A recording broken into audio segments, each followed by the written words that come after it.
Bueno, ¿qué tal? Buenas. Nos ha costado a todos un poco llegar por las mil cosas que yo viví en Barcelona, Sí. pero aquí estamos. Bueno, sospecho que esta presentación empezó a gestarse en enero de 2024 en una bolera de Madrid, oculta en un centro comercial en ruinas, en los límites de Arganzuela y el Manzanares. En la pantalla, donde salen los nombres de los equipos y de las personas que juegan a los bolos, se podía leer Kant, Platón, Simone Weil y Cristiano Ronaldo. No les voy a decir quién formaba parte de qué equipo, pero sí les diré que algunos de esos nombres serán útiles a lo mejor para entender algunas de las páginas de este ensayo que Clara Ramas nos presenta hoy aquí y el cual tengo el placer de presentar. Sospecho también que esta presentación empezó a gestarse muchísimos años antes, entre finales de los 80 y principios de los 90, dos úteros pertenecientes a dos sujetos de apellidos San Miguel y Santos gestaban igualmente a sus hijas Clara Ramas San y Luna Miguel San. Feliz coincidencia esta, que no es sino una anécdota para dar paso al comentario y la conversación alrededor del tiempo perdido. Voy a continuar con otra anécdota. Estos días atrás estaba en la Feria del Libro y vino un tipo que me preguntó, mientras estaba firmando, que en cuál de mis libros citaba a Proust, porque él era coleccionista de libros de Proust. Todos los libros que citen a Proust, él los tiene. Y yo pensé, tienes que llevarte el de Clara Ramas. Pensé en qué putos frikis somos los lectores, pensé en lo locos que estamos y pensé en que tú también eras un poco puto friki. En este caso, no solo de Proust, sino de una larga lista de autoras y autores, de los que luego hablaremos, que van vertebrando el ensayo. Frikis o monstruos. Justo antes de venir estaba revisando notas que había tomado en el libro de Yo soy el monstruo que os habla, de Paul B. Preciado, donde reivindica ese escribir monstruosamente, ese hablar de lo inclasificable, ese ir más allá de lo establecido. Yo creo que El tiempo perdido también es un monstruo en ese sentido, es inclasificable a nivel de estilo o a nivel de género. Hay una escritura al comienzo tal vez más académica, que se cruza con una escritura más política, similar a lo mejor a la de las columnas de opinión que seguramente conozcáis de Clara, y hacia el final de repente pues el estilo parece que va modificándose hacia algo más robusto, diría yo, hacia algo más literario, dando cuenta, ¿no?, de una especie de transición, ¿no?, nutrida de cada vez más metáforas que quizá no asociamos al tipo de ensayo que a lo mejor podríamos esperar de alguien con esta biografía, que no voy a leer, pero que seguramente también conocéis. Virginia Woolf habla de esa escritura que aspira a no tener género, pero a mí me parece, y ya que he citado a Preciado, que aquí hay una escritura más bien transgénero. No es una escritura sin género, sino que se mezclan muchos géneros, no el género sexual o el género del cuerpo, sino los muchos géneros literarios. ¿Cómo ha sido ese proceso de meter todas esas transiciones genéricas dentro de la coctelera que luego da resultado a tu idea? Bueno, muchas gracias, Luna. Primero también diré un par de palabras para enmarcar un poco esta conversación, ya que has hecho una presentación tan bonita.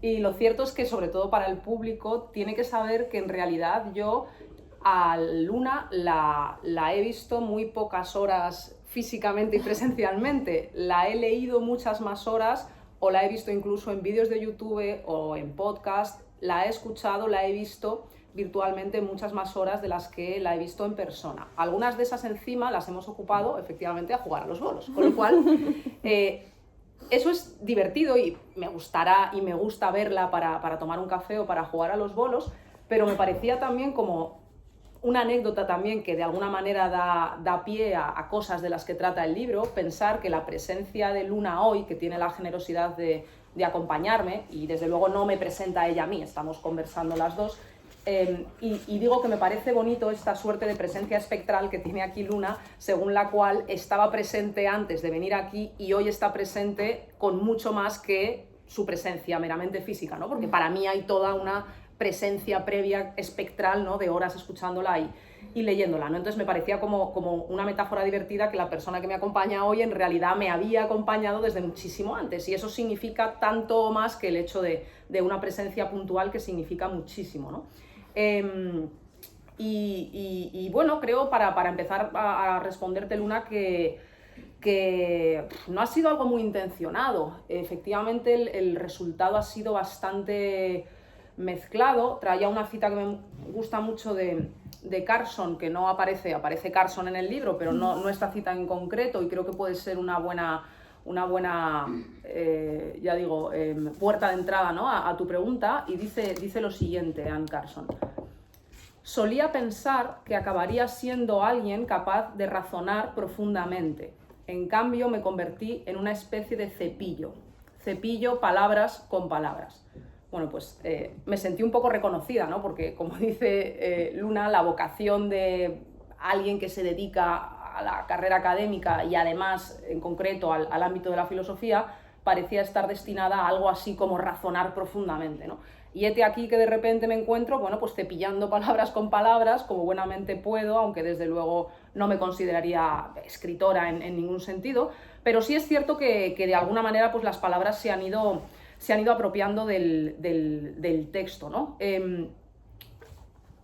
Una de la presencia obsesiva de este libro, desde luego, es Proust, y encontré una cita de Roland Barthes en sus escritos sobre Proust, que creo que también nos da una pista de cómo ocurrió esto, y Barthes decía que hay 3 rasgos que definen la modernidad de Proust, ¿no?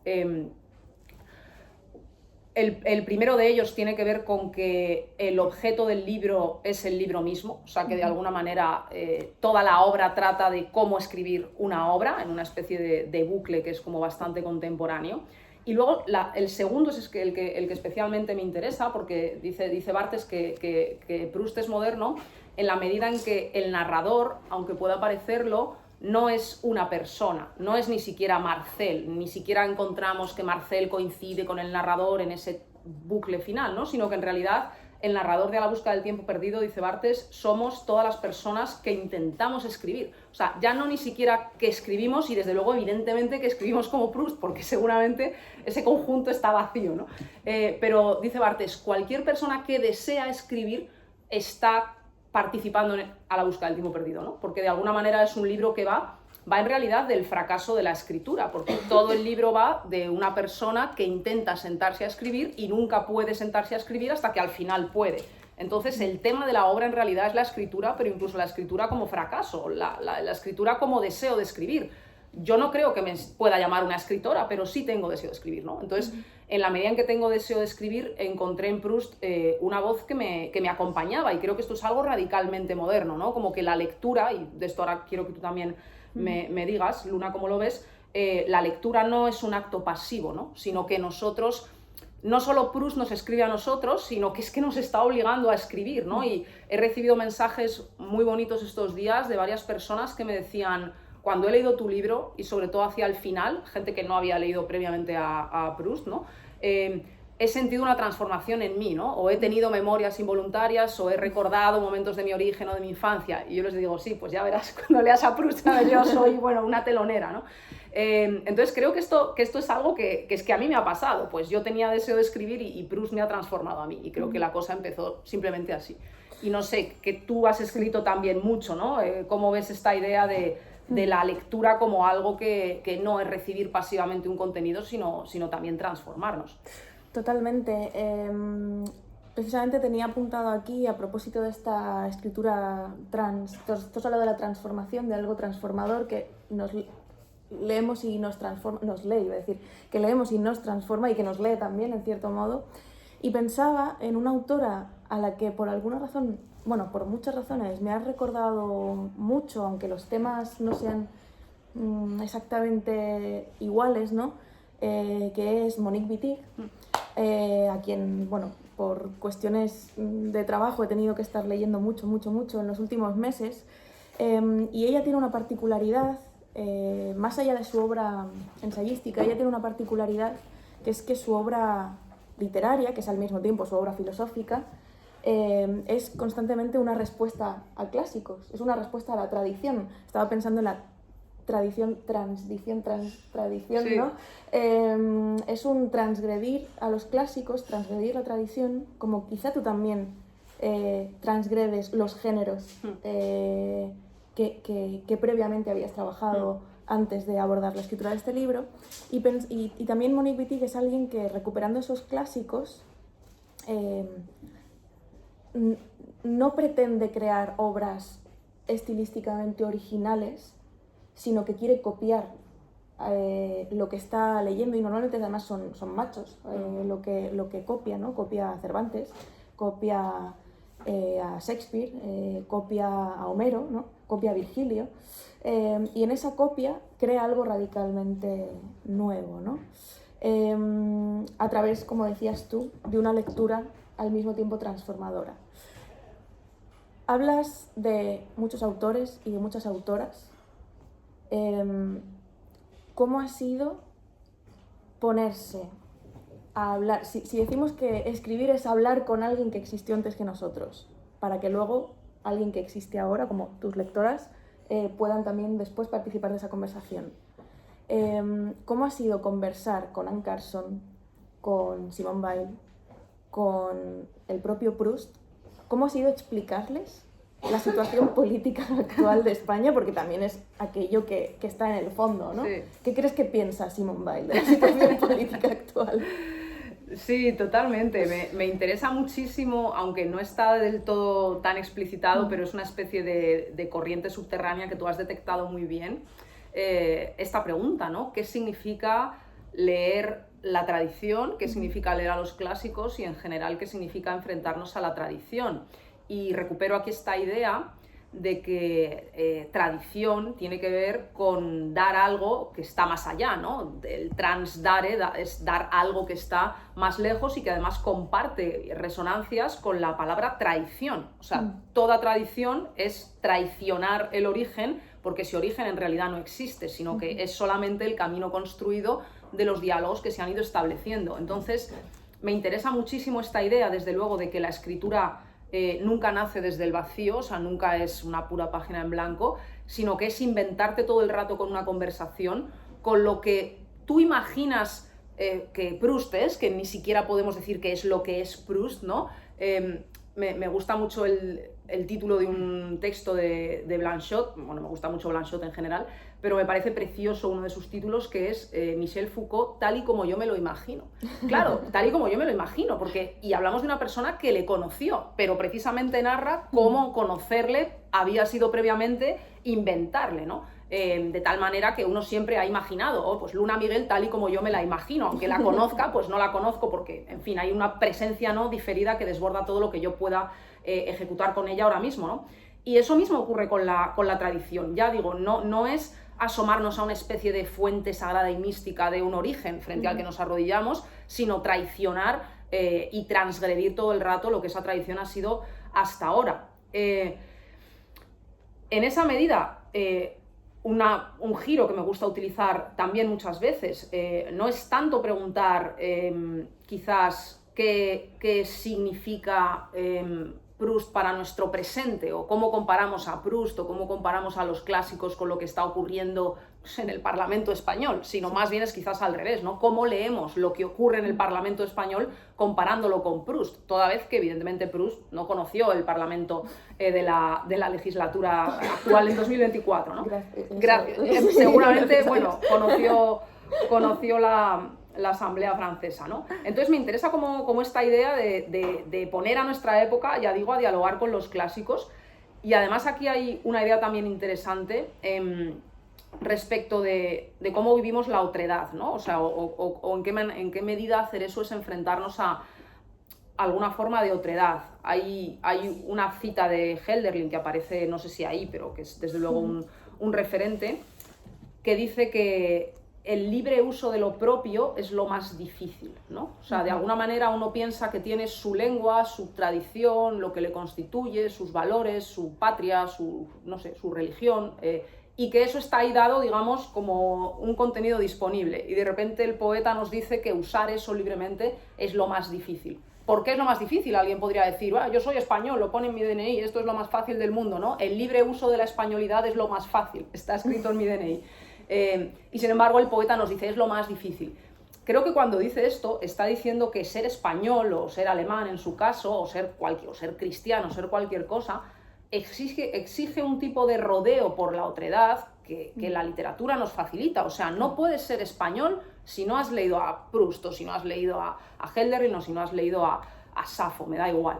Entonces, esta idea me interesa porque de alguna forma entiende la literatura como algo que te descentra. Y no sé qué opinas, ayer lo discutíamos en una conversación que tuvimos después de otra conversación, ¿no?, que tuvimos con el libro, porque últimamente a veces parecería o se impone una cierta noción de la identidad que para mí es demasiado esencialista, ¿no? Como si para traducir poesía queer solo pudieran hacerlo traductoras queer y de origen africano, ¿no? Cuando precisamente lo interesante sería que la africanidad o la lesbianez del poema destruyera al sujeto que se enfrenta, ¿no? Y que no necesitas compartir de entrada esos rasgos, porque el libre uso de la lesbianez es lo más difícil, ¿no? No basta con ser lesbiana, ¿no? O ser española o africana, ¿no? O africane, me da igual. Entonces, me gusta esta idea de pensar que para ser lo que somos tenemos que dar la mayor cantidad de rodeos posibles, y que la literatura sirve para esto, y que por lo tanto no es algo así como una identidad donde hay una suerte de autenticidad, ya digo, de que la poesía queer solo es para las personas queer. Claro. O sea, no sé qué piensas de esto. Sí, aquí, bueno, tirando también de Simone Weil, que está muy presente en el libro, pienso en la atención y en que realmente lo que tal vez nos exige la poesía del otro, ¿no?, la poesía de alguien que por raza, género o orientación sexual nos es ajeno a nuestra experiencia, es precisamente la generosidad de la atención, ¿no? Entonces, eso es algo que creo que está también muy presente en tu libro, ¿no? El qué hacemos también, ¿no? ¿A qué estamos atentos o qué estamos desatendiendo hoy? Y esto está en la pregunta que planteas tú ahora, ¿no? Yo no sé qué hace falta para traducir a X persona, ¿no? Porque eso también me quitaría a mí la posibilidad, a lo mejor, pues, de traducir a Proust, ¿no? O sea, por ejemplo, que ni loca lo intentaría, por otro lado. Pero teniendo en cuenta esa idea, yo no podría hacerlo, y eso va en contra de la propia escritura misma, ¿no? Eso va en contra de nuestra idea de la literatura misma, ¿no? Claro, porque además, como si para traducir tuvieras que mantener semejante lo que es semejante, cuando todo acto de traducción es ya una traición al original. Entonces, sí. ¿Por qué tenemos que asumir que hay que ser igual que lo traducido, ¿no? Sí, sin embargo, yo sí que creo, por ejemplo, ya que aparece bastante citado también aquí, o al menos en la entrevista también, que el único trozo que he visto de tu entrevista con Ernesto ha sido uno en el que de repente habláis un poquito, ¿no?, de un cuarto propio. Pienso en la nueva traducción de un cuarto propio que acaba de salir de Bolsillo, la traductora es la misma traductora que Edna San Vicente Miguel y algunos poetas más, y antes era la previa que publicaban, era la de Borges, ¿no? Entonces ahora hay como un debate, ¿no?, de si se debía haber mantenido la traducción icónica de Borges, o si es mejor tener una traducción nueva, con otros ojos. Yo creo que está bien que existan las dos. Sí. Nuevamente, a lo mejor decir esto es otra vez de puto friki que quiere tener las dos traducciones en su casa. No, dos no, queremos 5. O sea, claro, tenemos, ¿no?, todas las de Proust en casa. Claro, ¿no? Pero la cuestión también es esa, ¿no? A mí me parece bien que existan todas esas posibilidades, todas esas lecturas, ¿no? Que existan tantas traducciones como lectores también pueda haber, ¿no? Porque al final la interpretación de ese texto se la vamos a dar cada uno desde nuestra vivencia, ¿no? Entonces me parece bien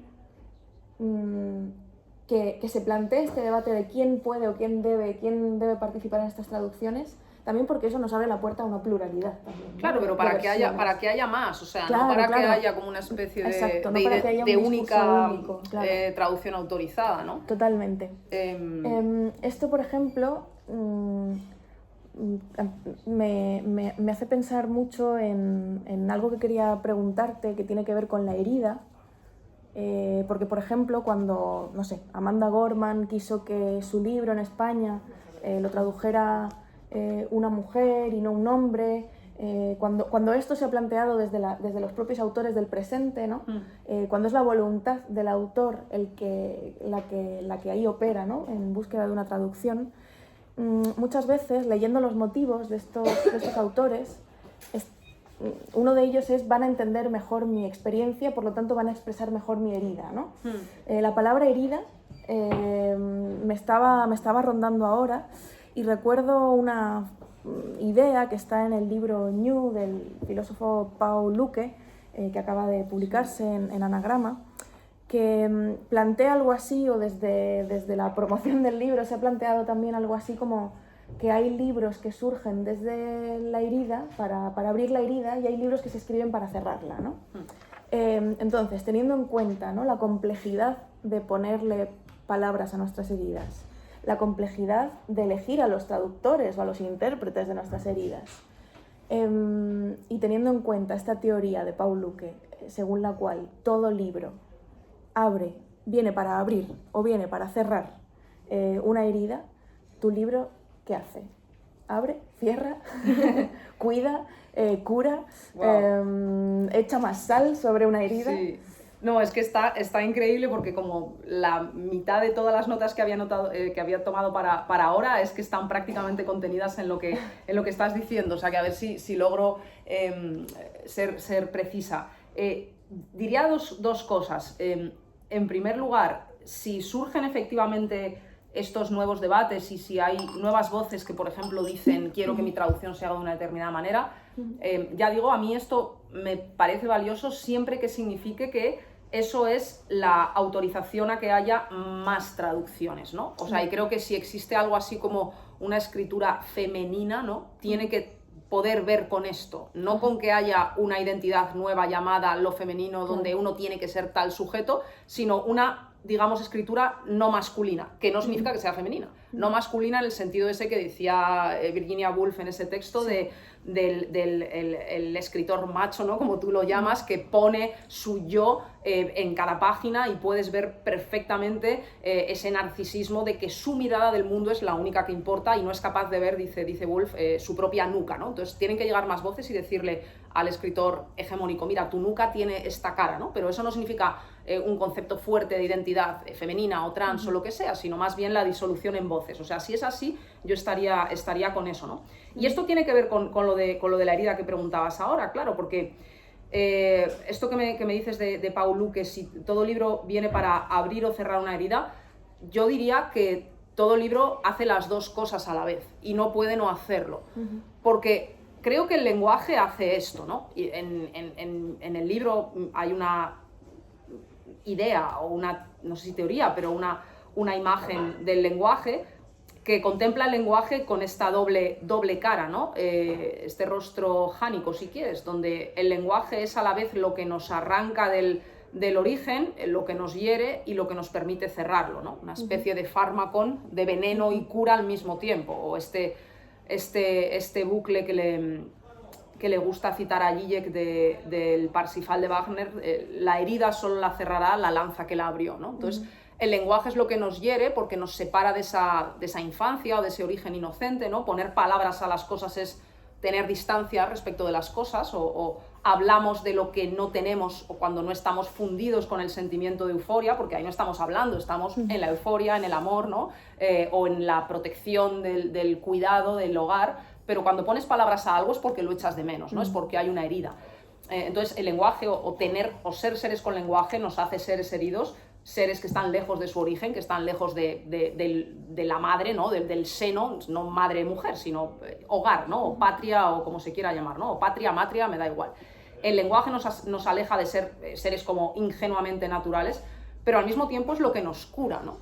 Porque tiene esa audacia. Hay una cita muy bonita de Iris Murdoch que me gusta mucho, que dice que el lenguaje tiene la audacia de hacer presente lo que no está, ¿no? Entonces, el origen para nosotros como algo sustancial o como una identidad llena y sin fisuras no existe, pero el lenguaje tiene la audacia suprema de todo el rato poder contar como lo echamos de menos, ¿no? O hacerlo presente por un momento, aunque sea, ¿no? Hacernos sentir como en casa, aunque no vayamos a estar nunca. Aunque lo que nos caracterice sea esa ausencia de reposo, el lenguaje ayuda a construir o a por lo menos narrar esa herida. Entonces yo respondería, me gusta mucho esa definición que dices de Luque, pero yo respondería que mi libro y todo el libro hace las dos cosas, ¿no?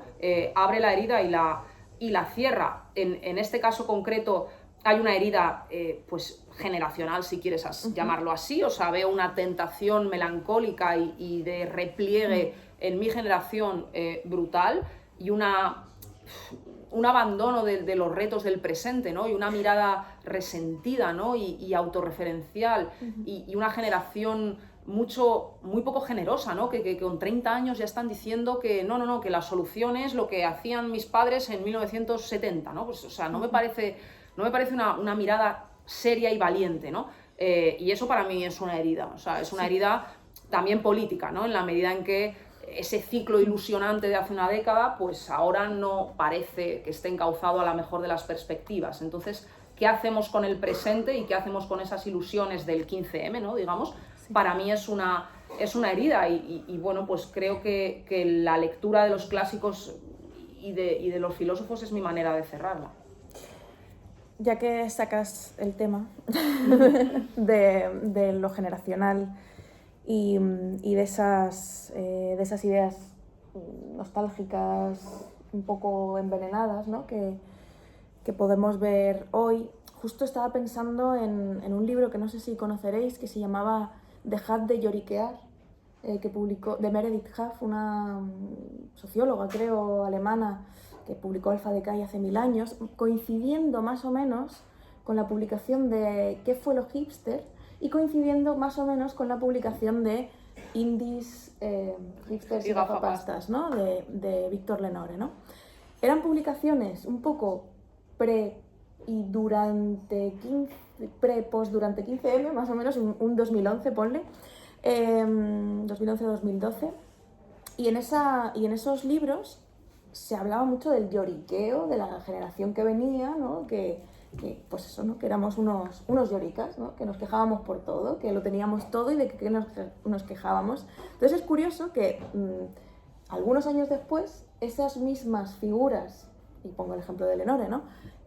Son las que lloriquean quejándose de que antes estaba mejor, y es como, ¿qué ha pasado en 10 años? Sí, total. Hemos envejecido mal, a lo mejor, o los lloriqueos de los que nos quejábamos de repente nos han invadido y ahora somos nosotros los lloricas.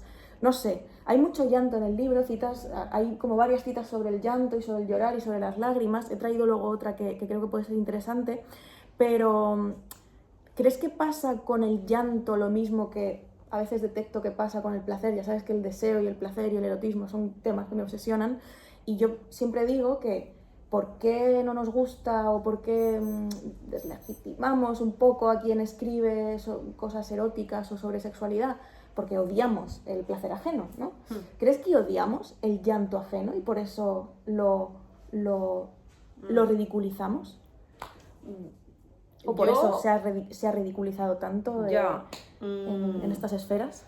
Yo desde luego no odio para nada el llanto ajeno, y de hecho creo que algo que ha pasado, bueno, más o menos atendido según los casos, desde luego Víctor Lenore parece que no lo ha atendido en absoluto, visto lo que ha escrito sobre el libro.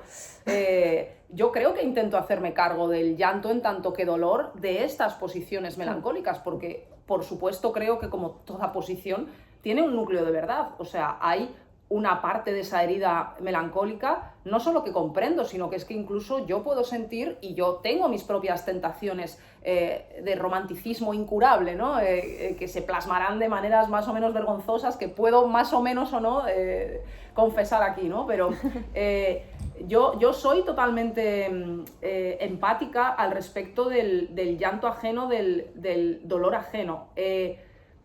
Lo que ya no me gusta o con lo que ya no empatizo es con esta salida un poco de pataleta, ¿no? Y está bien quizás hecho el matiz.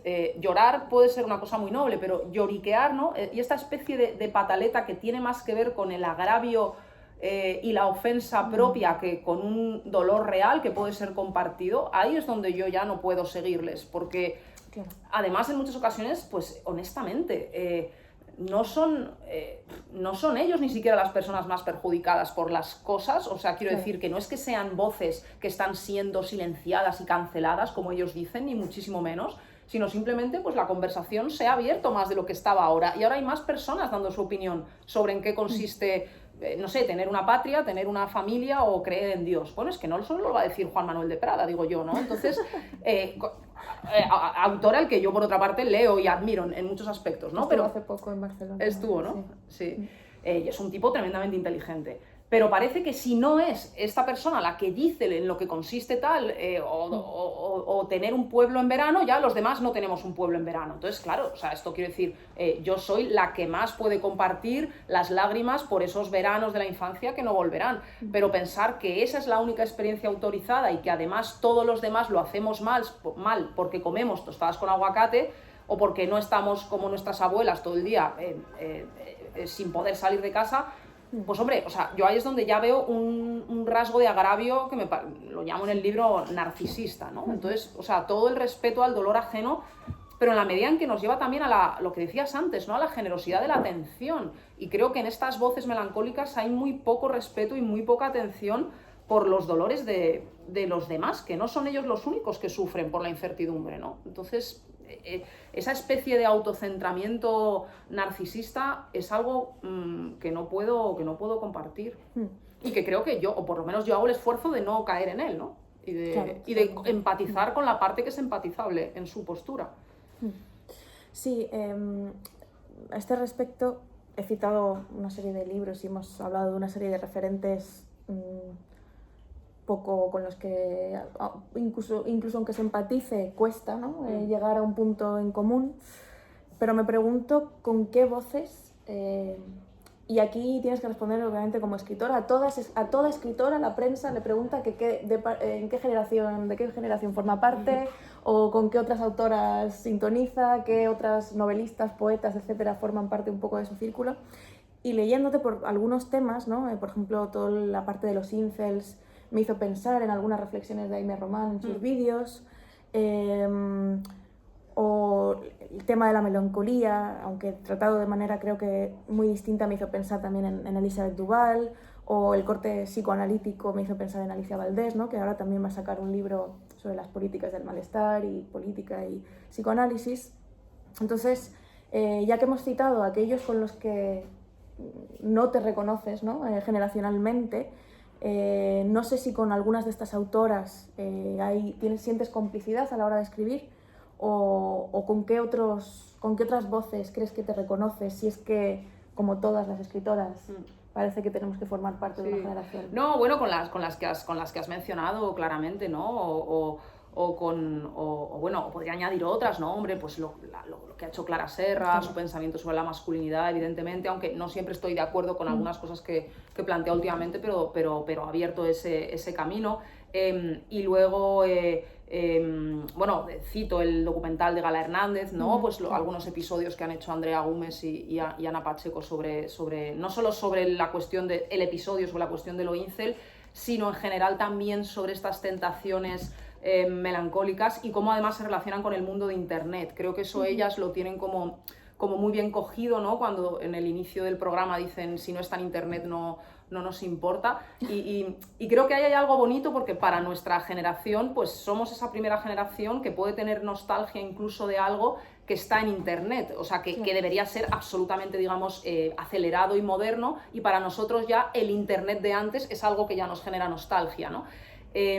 Leía una cosa muy bonita en un libro precioso que ayer además supe que por lo visto está traducido, aunque como que lo han traducido ahora, pero es bastante antiguo. Es en español creo que es La nostalgia de futuro, de Svetlana Haim, es que creo que es Future Nostalgia o The Future of Nostalgia o algo así en inglés, ¿no? Yo lo leí en inglés y me gustaba mucho, porque es algo además que me obsesiona y sobre lo que estoy escribiendo todavía, sobre esta idea como de la naturaleza recreada desde las estéticas de internet, o sobre estas estéticas de internet que propugnan una huida a lo bucólico, a lo campestre, ¿no? Una especie de nueva literatura bucólica, pero desde las redes sociales, todas estas estéticas del cottagecore y las granjas con corderitos y florecitas, ¿no? Donde hay un subtexto evidentemente de género también tremendo. Pero digo digo como que cuando han hablado de esto creo que Andrea Gómez y Ana Pacheco lo han pillado muy bien, y lo dice Svetlana Haim en este libro, cómo incluso internet, que debería ser algo así como la contemporaneidad por excelencia, siempre ha bebido también de este imaginario de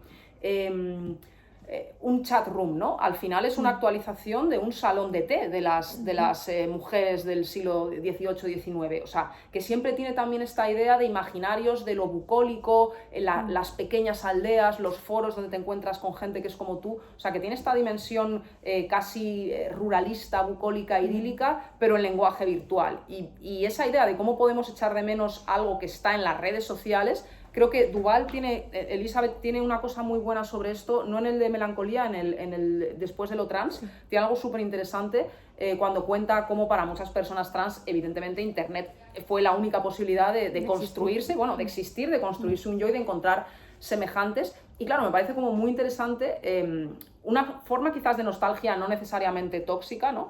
Sino esa manera de intentar encontrarnos en casa en estos nuevos entornos. Entonces, yo creo que, o sea, por eso que Duval, o sea, todas estas autoras que has mencionado y algunas más que piensan estas cosas me siento muy, muy cercana. Bueno, Estela Ortiz, Aime Román, o sea, un montón de chicas que están en YouTube haciendo cosas súper interesantes con esta cultura de internet. Los incels, muy recomendable el documental, ¿no?, de Gala Hernández. Tú los llamas el ejército de la melancolía. La Guardia Negra, ¿no? La Guardia Negra de la melancolía. Sí. Cuando dijiste eso, incels como una Guardia Negra de la melancolía, obviamente te imaginas también el muro de Juego de Tronos, te imaginas muchas cosas sucias, casi todas, y guarras, casi todas. Pero conociendo tu pasión por los videojuegos, de repente me imaginé también a ese ejército de incels, esa Guardia Negra de la melancolía, como una especie de personajes, ¿no?, oscuros a los que tú con tu avatar batallarías, ¿no? ¿Qué influencia han tenido o tienen para ti los videojuegos a la hora de escribir?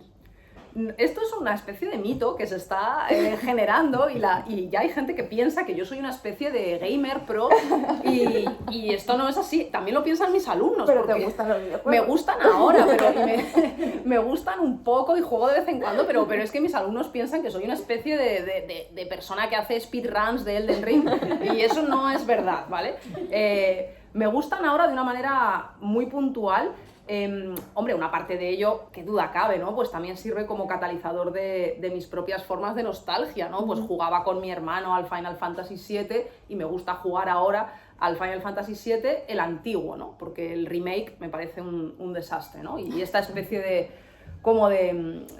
pastiche postmoderno que creo que no ha entendido que era lo bonito del original, ¿no? Y que piensa que poniendo esta música hortera, neorromántica y efectos especiales a lo Marvel, pues eso recrea la experiencia del Final Fantasy VII, ¿no? O sea, no quiero ser purista, pero quiero decir que quizás no se ha comprendido lo que tenía de valioso. Entonces, si me interesa algo del lenguaje de los videojuegos, ya digo, de manera totalmente aficionada, y luego pues alguien escuchará estos 20 segundos y dirá, bueno, Clara, la gran gamer, ¿no? Es que me lo preguntó un editor el otro día, que si yo era una gran experta y se notaba mucho, y digo, yo no tengo ni idea. Jugaba a 3 videojuegos en los últimos 2 años.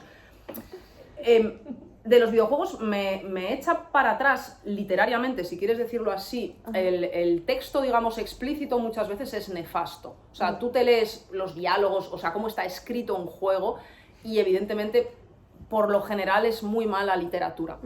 Pero para mí lo interesante,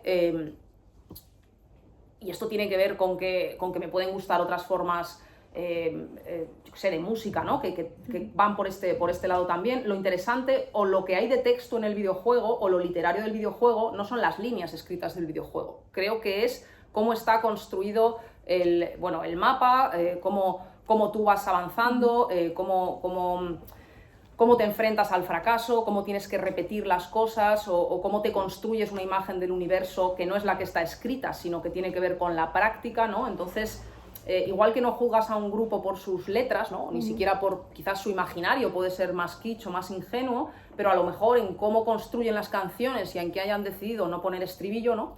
Como yo sé, hace Cradle of Filth, por ejemplo, pues hace canciones que no tienen estribillo, ¿no? Uno puede leer las letras y decir, bueno, unos tíos que se creen vampiros, ¿no? Que esto es una cosa kitsch y hortera. Pero es una como vanguardia musical bastante audaz el tipo de decisiones que toman respecto de cuándo no poner un estribillo o respecto de cuándo dejar solo al bombo de la batería y quitar una guitarra. Entonces, ese tipo de decisiones me interesan en la música y me interesan en los videojuegos, y creo que no se reducen a esta mirada quizás más superficial de voy a leer lo que ponen las cajas de diálogo, ¿no? Porque ahí son decepcionantes la mayoría y a mí misma me aburren, ¿no? O sea, que me gustan los juegos como cuya poesía, ¿no? Cuyo texto no está escrito, sino que es la totalidad de la composición de la cosa, vamos, del juego. Sí, lo pensaba también porque al principio, ¿no? Hablábamos de esta manera de leer, como tomar decisiones también como lector, no dejarse llevar solo por lo que el libro dice, sino participar del libro, ¿no? Y creo que esa puede ser también una resonancia, ¿no? con el mundo de los videojuegos, ¿no? Más allá de lo mal o bien que esté el texto, ¿no? Y aquí cito también algo que está en tu libro, ¿no? Que es ese gusto por el camino, ¿no? Ese esa realidad no ya dosificada, ¿no? De eres el puto genio, tienes que conseguir esto, y para conseguir esto tienes que dejar de vivir, ¿no? Sino precisamente ese recuperar el gusto por el camino y no por el bueno, por incluso el final, ¿no? o incluso por el fracaso, ¿no? O sea, se puede, ¿no? Mi videojuego preferido es Dark Souls por este motivo, ¿no? Porque es un juego que trata de morir, no de ganar, porque todo el rato mueres, es insoportable, o sea, y el juego trata de la experiencia de sentir que fracasas todo el rato, y pese a eso hay una especie de vitalidad en que quieres seguirlo intentando. Entonces, teóricamente estoy obsesionada con la idea de ruina, como quizás alguien puede deducir, o habrás podido ver, es la cita de Bataille, ¿no? No tenemos nada más que ruinas, pero una ruina es más que nada. O sea, estamos en el momento, digamos, de la ruina civilizatoria, estamos en el momento de la distopía. Ya no tenemos los bellos templos, ¿no? Como dice Carson, donde la verdad y la belleza coinciden. Ya no somos griegos, ya no tenemos este ideal clásico de belleza, pero tenemos ruinas, ¿no? Entonces, como admirar la belleza de un paisaje en ruinas, que es como una idea muy cyberpunk también, ¿no? Con el rollo este de las ciudades medio abandonadas, pero llenas de neones, eso es algo como que me resulta estéticamente sugerente, ¿no? Frente a esta idea kitsch de volver a una especie de paraíso perdido, ¿no? Cuando lo bonito de los paraísos, dice Proust, es que se han perdido, ¿no? La idea de que el paraíso solo existe como ruina o solo existe como fracaso, y eso en mi escritura intenta ser algo esencial. Tengo un mogollón de preguntas aquí, pero a lo mejor ellos quieren preguntarte algo, porque llevamos 45 minutos charlando ya, Sí. A mí se me ha pasado muy rápido. Quizá te lanzo una más para que ellos vayan pensando, ya que son pocos, tienen que hablar todos. Tienen que hablar todos, vamos a pasar así a una ronda. Podéis hablar de videojuegos. Bueno, ahí está el jugando al Ah, ya hay alguien con un videojuego por ahí, que tú quizás tiene algo que decir. Pero como he empezado más o menos por cosas que creo que estaban expresadas al final, es decir, he empezado por Proust, que estaba al final, también Proust está al principio y está en la dedicatoria. La dedicatoria, a mí me encanta mirar siempre las dedicatorias de los libros, y dice Antonio Sánchez que me animó a leer a Proust.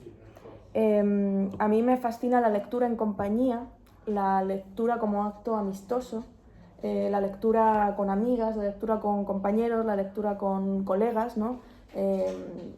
Cuando has dicho lo de que habías visto los vídeos de YouTube en donde leo, pues me ha hecho ilusión porque en parte casi ya me respondes a esta pregunta, ¿no? Que es esa cosa de si te gusta leer en compañía, ¿no?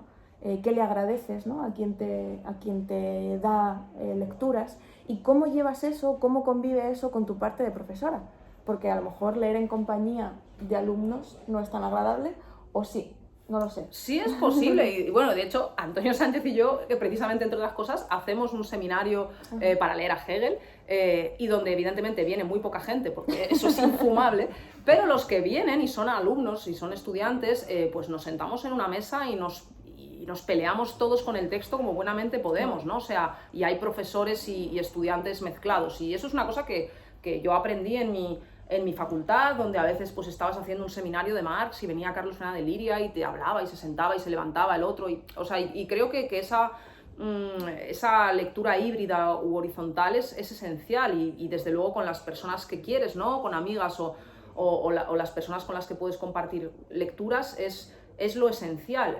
Yo creo que ser profesor es un privilegio también en este sentido. O sea, yo no lo digo, quiero decir, que a mí me paguen por ser yo también enseñada. O sea, yo lo primero que digo cada vez en mis clases o en cada curso es: habéis venido aquí a derrotarme. O sea, yo soy el final boss del curso, ¿no? O sea, cuando hagáis el examen quiero que tengáis ideas mejores que las mías. Pero no lo digo como para motivarles así en una especie de speech ahí de coaching, sino porque es que es así muchas veces. Y no solo como el mejor alumno de la clase, sino a lo mejor estudiantes que han estado callados o que estaban ahí sentadas y no tomaban la palabra. Hoy mismo me ha pasado, he leído un examen de una estudiante que no había intervenido, que yo no tenía tan conocida, y de repente, ostras, ha dicho 2 líneas de una manera que a mí se me ha quedado en la cabeza. O sea, que a mí mis alumnas me están enseñando todo el rato, ¿no? Y en esa medida, pues creo que esa lectura también es posible así. No sé si habéis venido a derrotarla, pero... Derrotarme. Pero preguntas, por favor. Si no, yo sigo, pero... Sí, no, o sea, si no, vamos, podemos seguir, pero quizás alguien, tenéis algún comentario o alguna intervención, no tiene por qué ser una pregunta.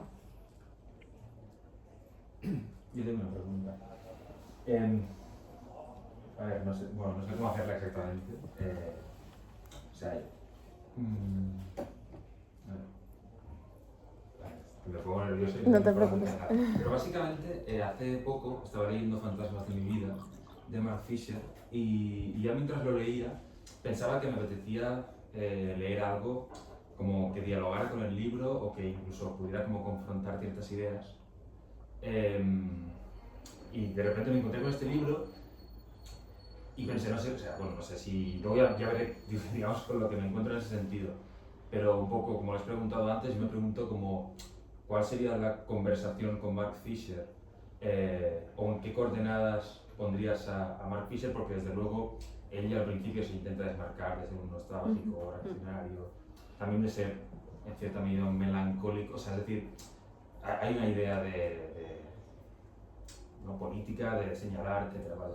Pero yo mientras lo leía, sí que cada vez tenía más una idea de edad dorada, que es esa socialdemocracia que se ha perdido, esa modernismo popular lo llaman, ¿no? Es decir, todas las condiciones de posibilidad, esas condiciones materiales han sido derrocadas por el neoliberalismo, y desde luego él dice, no hay interés de volver, ¿no? a esa edad dorada, pero aún así yo me sentía como cada vez más ahogado por esa idea de edad dorada que yo iba como construyendo, ¿no? Y precisamente me llamó la atención como el título, y dije, yo creo que aquí puede haber eso, ¿no?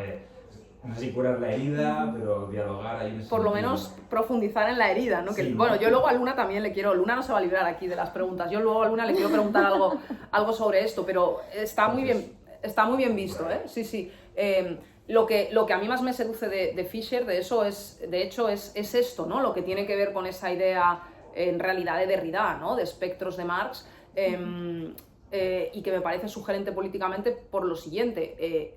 Creo que esta idea de tiempo fuera de quicio, ¿no? O fuera de sus goznes, como dice Derrida, ¿no? Con la cita del Hamlet, es sugerente porque lo que debemos politizar quizás, o el tipo de afecto que debemos politizar, no es tanto el de querer volver a un pasado que ocurrió y que fue de una manera y donde proyectamos esa edad dorada o esos sueños de plenitud o de no conflicto, ¿no? De volvamos, me da igual de derechas o de izquierdas, ¿no? Volvamos al franquismo donde todo estaba ordenado o volvamos a la URSS donde había una gran justicia y bienestar proletarios.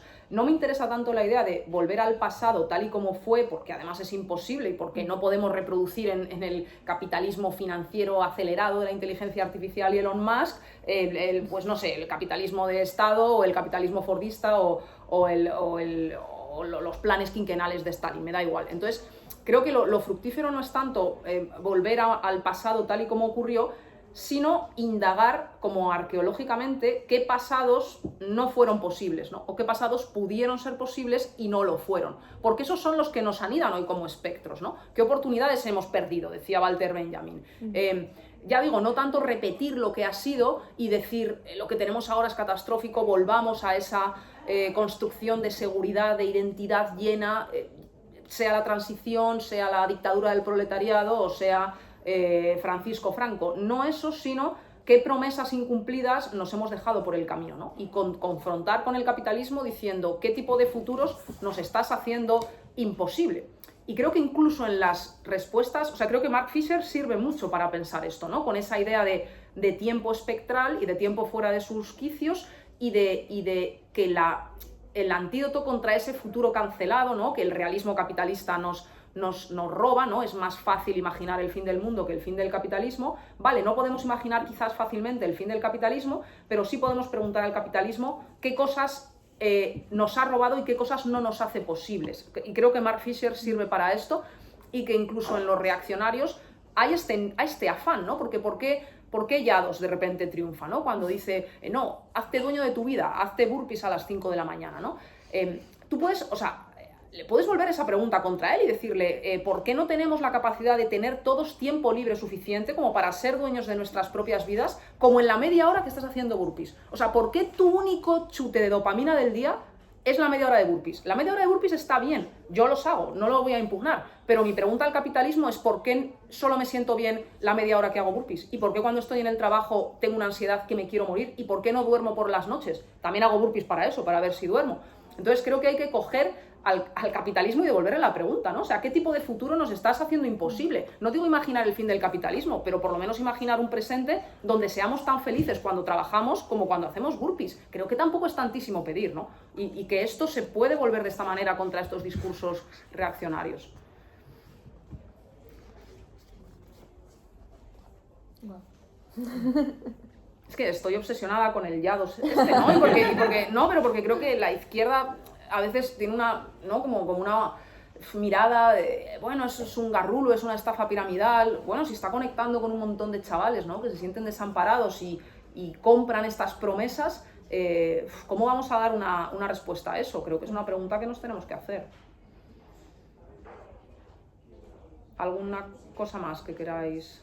Si no, mientras, para que vayan también pensando, yo te quería también preguntar a ti, Luna, no, pero es muy fácil, porque es que tú misma lo has dicho, que estás obsesionada con el placer y el erotismo, pero en realidad también estás bastante obsesionada con el dolor. Sí. Y quiero que nos cuentes un poco, porque además yo todavía no lo he podido... no es una confesión. Yo no he podido leer mucho, ¿no? No lo he podido leer todavía el librito tuyo el libro de Leer Mata. Sí. La misma pregunta que tú me has hecho. ¿En qué sentido para ti la lectura o la escritura tiene que ver con el dolor y la muerte? ¿O en qué sentido para ti es un antídoto, una herida, es una cura? Bueno... ¿O qué buscas tú cuando lees, ¿no? Porque respecto quizás no solo de la parte del placer y el deseo, sino también la parte del dolor e incluso la muerte, ¿no? Si es tal cosa. Bueno, supongo que para mí no puedo distinguir muchas veces dolor y placer. Me parece que llega un punto en el que se cruzan de una manera inevitable. De ahí que el tema del consentimiento sea tan complejo también muchas veces, ¿no? Yo me peleo mucho con algunas amigas, ¿no? Cuando hablamos de este tema, sobre todo referido al tema del BDSM o al tema de si puede existir un BDSM emocional, ¿no? Si nos puede gustar y si nos puede excitar la tristeza, etcétera, etcétera, etcétera. Todo esto a mí me obsesiona, ¿no?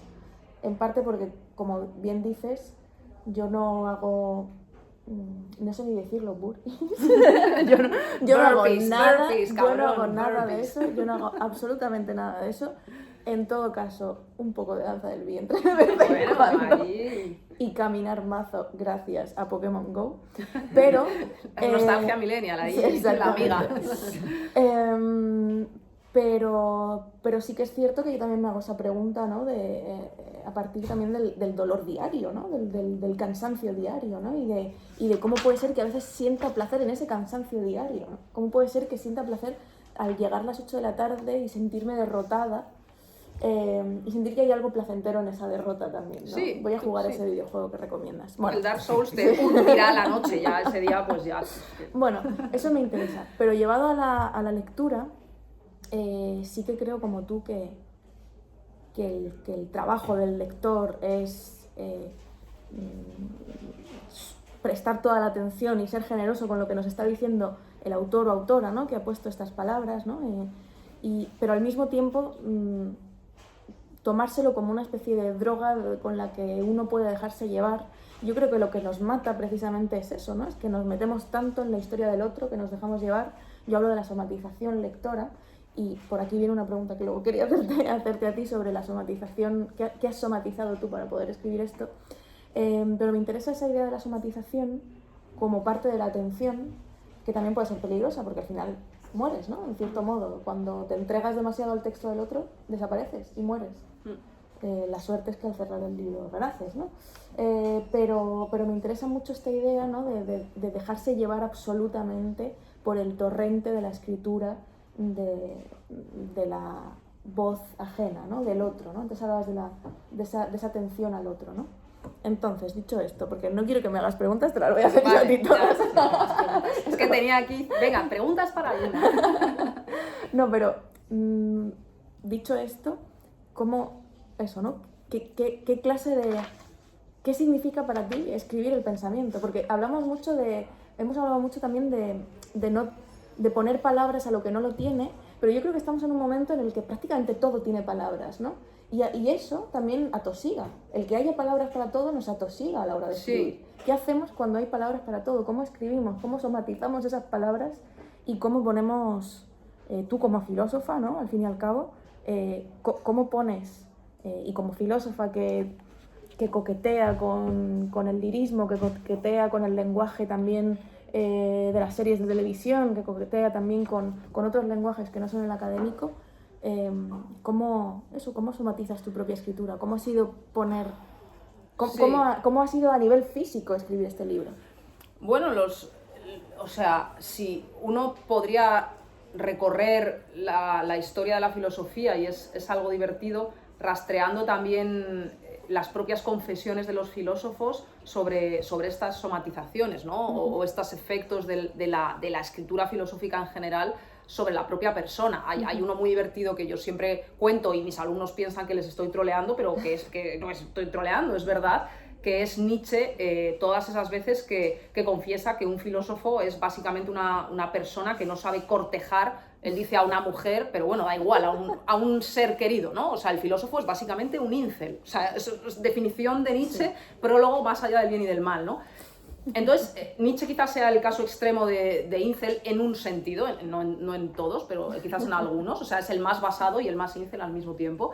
Pero sí es cierto que la escritura filosófica tiene siempre, en alguna medida, una dimensión de...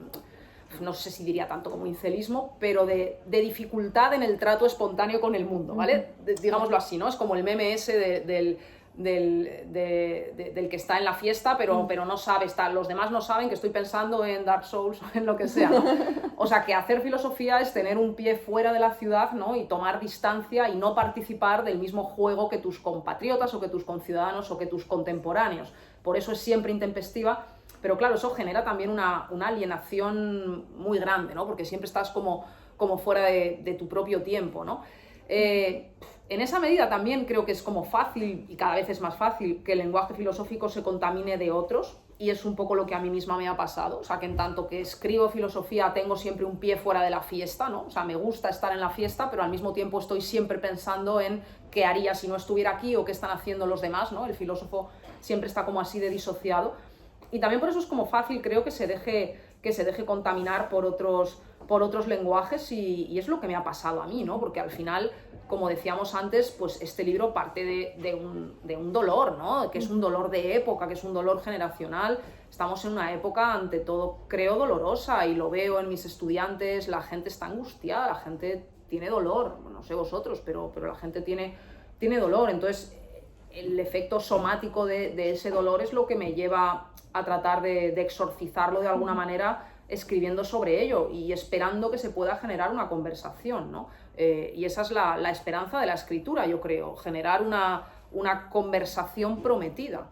Pero el punto de partida es un dolor, yo diría, epocal, ¿no? En una época que es de aniquilación, ¿no? Cito, hay una nota a pie de página, es que encima es muy incómodo porque están al final, no puedes, pero por favor, leed las notas a pie de página, porque en mi libro son importantes, porque encima son citas muy buenas, que no son mías, son citas de otros escritores, entonces merece mucho la pena leer las citas, ¿no? Uy, aquí en las notas a pie veo a Mariano Rajoy, sí.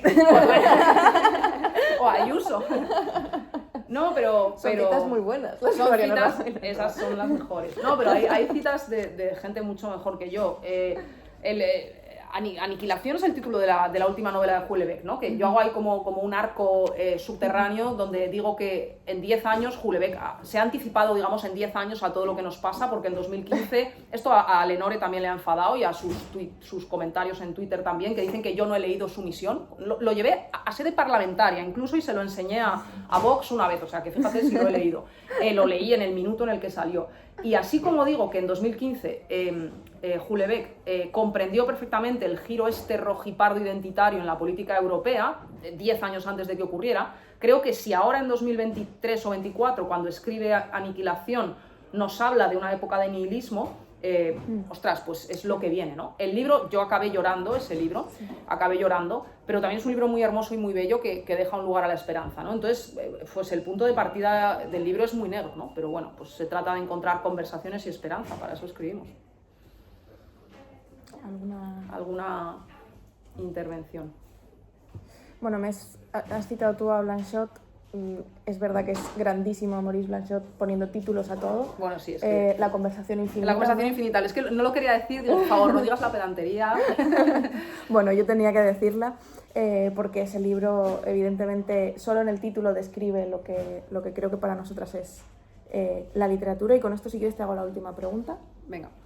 Voy a leer una cita de La gran borrachera, de René Daumal, un escritor, creo que asociado un poco al surrealismo francés. Dice: niego que un pensamiento claro pueda ser indecible. Sin embargo, las apariencias me contradicen, ya que así como hay cierta intensidad de dolor en la que el cuerpo ya no está interesado, porque si se abandonara a ella, aunque fuera irrumpiendo en sollozos, se quedaría, según parece, reducido inmediatamente a cenizas, y así como hay un punto álgido en el que el dolor emprende el vuelo con sus propias alas, también se afirma que existe cierta intensidad del pensamiento que las palabras ya no alcanzan. Las palabras se adecúan a cierta precisión del pensamiento, como las lágrimas a cierto grado de dolor. Me parece una manera muy bonita de hablar de lo difícil, ¿no? que es escribir las ideas. Y esto me lleva como a una última pregunta que quería hacerte, que es, volviendo también a Monique Wittig. Ella dice que hace poética y que hace política al escribir, y justamente a los poetas parece que se nos exige siempre escribir nuestras poéticas, casi como a los filósofos se les exige formar un sistema, o pertenecer a un sistema, o pertenecer a una corriente determinada, ¿no? Asociada a un sistema. Entonces quería yo preguntarte, no por tu sistema, sino por tu poética. ¿Cuál es tu poética? Y bajo qué parámetros de escritura prevés el futuro, ¿no? de tus siguientes ideas, de tus siguientes ensayos. No tengo ni la más remota idea. No sé si tengo algo así como una poética. Ya como os he confesado, es lo que haya de poética, si es que hay algo así en este libro, es algo que me ha sobrevenido un poco sin buscarlo. Sé que quiero seguir leyendo el canon y la tradición para reinventarlo y traicionarlo todo el rato, pero cómo vaya a hacer eso, o sea, desde luego no me da como para formularlo en una poética ni nada por el estilo, pero sí que simplemente creo que lo que haré, no sé exactamente lo que será, pero tendrá que ver con encontrar pues supongo estos puntos de estallido, ¿no? Porque estamos en una época de aniquilación y porque ya no queda luz, digamos, que podamos ver de manera ingenua, ¿no? Por acabar con otra imagen de Blanchot, tiene ese texto impresionante también, donde habla de la locura de la luz, ¿no? Que es un texto muy brutal, porque en Occidente y desde la modernidad, bueno, en realidad no, y desde Platón, la luz es precisamente la metáfora de algo así como el faro que nos guía, y precisamente la locura es la oscuridad o lo que no ha recibido la luz, ¿no? Y lo que trata de contar ahí Blanchot es que dentro de la luz hay también una forma de locura, además con imágenes, ¿no? Como de cristales que estallan en los ojos y que son imágenes muy, muy poderosas. O sea, que creo que nuestras esperanzas en los faros pues están también estallando de alguna manera, y no queda otra que seguir leyendo y escribiendo, pero no puedo decirte mucho más que eso, Luna. Bueno, Clara Ramas San y Luna Miguel El San os dicen adiós. Muchas gracias. Muchísimas gracias. Gracias, Luna, muchas gracias.